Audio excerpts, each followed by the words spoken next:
ലോക്സഭാ തെരഞ്ഞെടുപ്പിനുള്ള CPM സ്ഥാനാർത്ഥി പട്ടിക കഴിഞ്ഞ ദിവസം CPM സംസ്ഥാന സെക്രട്ടറി MP ഗോവിന്ദൻ പ്രഖ്യാപിച്ചു കഴിഞ്ഞപ്പോൾ ഒരു സ്ഥാനാർത്ഥിയുടെ പ്രചരണത്തിനായി ഉപയോഗിച്ച ടാഗ് ലൈൻ അതിഭീകരമാണ്. ഭാവി ധനമന്ത്രി എന്നിവരെ വിശേഷിപ്പിക്കുകയാണ് അദ്ദേഹത്തെ. 15 സീറ്റുകളിലേക്കാണ് ഇത്തവണ CPM മത്സരത്തിനിറങ്ങുന്നത്. സാധാരണ തെരഞ്ഞെടുപ്പ് വിജ്ഞാപനം പുറത്തു വരുമ്പോഴാണ് സ്ഥാനാർത്ഥികളെ പ്രഖ്യാപിക്കുന്നതെങ്കിൽ ഇത്തവണ നേരത്തെ തന്നെ സ്ഥാനാർത്ഥികളെ പ്രഖ്യാപിച്ച് പ്രചരണത്തിൽ മുന്നേറാനുള്ള തന്ത്രമാണ് CPMനുള്ളത്. കോൺഗ്രസ് ഇത്തവണ സിറ്റിംഗ് MP-മാർ മത്സരിക്കുമെന്ന് നേരത്തെ പ്രഖ്യാപിച്ചിരുന്നുവെങ്കിലും ഔദ്യോഗിക പ്രഖ്യാപനം ഇതുവരെയായും ഉണ്ടായിട്ടില്ല.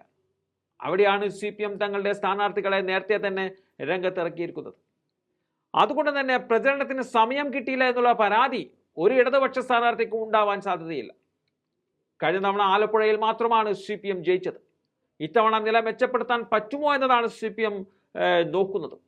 അതുകൊണ്ട് തന്നെ പല മണ്ഡലങ്ങളിലും മുതിർന്ന സ്ഥാനാർത്ഥികളെ തന്നെയാണ് CPM ഇപ്പോൾ രംഗത്തിറക്കിയിട്ടുള്ളത്. പ്രചരണവും തുടങ്ങിക്കഴിഞ്ഞു. അതിൽ ഏറ്റവും രസകരമായത് പത്തനംതിട്ടയിലെ സ്ഥാനാർത്ഥിയുടെ പ്രചരണത്തിനായി ഉപയോഗിക്കുന്ന വാക്കുകളാണ്. പത്തനംതിട്ടയിൽ തോമസ് ഐസക്കാണ് ഇടതുമുന്നണി സ്ഥാനാർത്ഥി. പത്തനംതിട്ടയിൽ തോമസ് ഐസക്കിലൂടെ അട്ടിമറി വിജയമാണ് CPM സ്വപ്നം കാണുന്നത്. ഇന്ത്യയുടെ ഭാവി ധനമന്ത്രിയാകാൻ കെൽപ്പുള്ള നേതാവ് എന്നതാണ് ഇടതുമുന്നണി തോമസ് ഐസക്കിനെ വിശേഷിപ്പിക്കുന്നത്.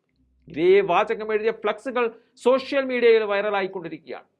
കഴിഞ്ഞ ദിവസമാണ് LDF സ്ഥാനാർത്ഥി പട്ടിക പുറത്തുവിട്ടതെങ്കിലും കഴിഞ്ഞ 6 മാസം മുമ്പേ തന്നെ തോമസ് ഐസക് മണ്ഡലം കേന്ദ്രീകരിച്ച് പ്രവർത്തനം ആരംഭിച്ചിട്ടുണ്ട്. പാർലമെന്റ് തെരഞ്ഞെടുപ്പിൽ അദ്ദേഹത്തിന്റെ ആദ്യ പോരാട്ടമാണിത്. 2001-ലും 2006-ലും മാരാരിക്കുളം മണ്ഡലത്തെയും അതുപോലെ 2011-ലും 2016-ലും ആലപ്പുഴ മണ്ഡലത്തെയും നിയമസഭയിൽ പ്രതിനിധീകരിച്ചിട്ടുണ്ട്. 2006-ൽ VS അച്യുതാനന്ദൻ മന്ത്രിസഭയിലും 2016-ൽ ഒന്നാം പിണറായി സർക്കാരിലും ധനകാര്യ വകുപ്പ് മന്ത്രിയായും ഐസക് പ്രവർത്തിച്ചിട്ടുണ്ട്. ഭാവി ധനമന്ത്രി പത്തനംതിട്ടയിൽ മത്സരത്തിനിറങ്ങുമ്പോൾ എതിർ സ്ഥാനാർത്ഥി UDF-ൽ നിന്നുള്ള ആന്റണിയുടെ 3ാം അംഗമാണിത്. BJP ആരാകും സ്ഥാനാർത്ഥി എന്നതിൽ ഒരു തീരുമാനത്തിലെത്തിയിട്ടില്ല. PC ജോർജ് വേണോ അതോ മറ്റേതെങ്കിലും സ്ഥാനാർത്ഥി വേണോ എന്നതിൽ തീരുമാനമാകാതെ ഇരിക്കുകയാണ്. PCക്ക് സീറ്റില്ലെങ്കിൽ PC പാലം വലിക്കുമെന്നത് ഉറപ്പാണ്. PC ആണ് സ്ഥാനാർത്ഥിയെങ്കിൽ BDJS അടക്കമുള്ള പാർട്ടികൾ പാലം വലിച്ചേക്കും. അതാർക്ക് ഗുണകരമാകും എന്നതാണ് അറിയേണ്ടത്.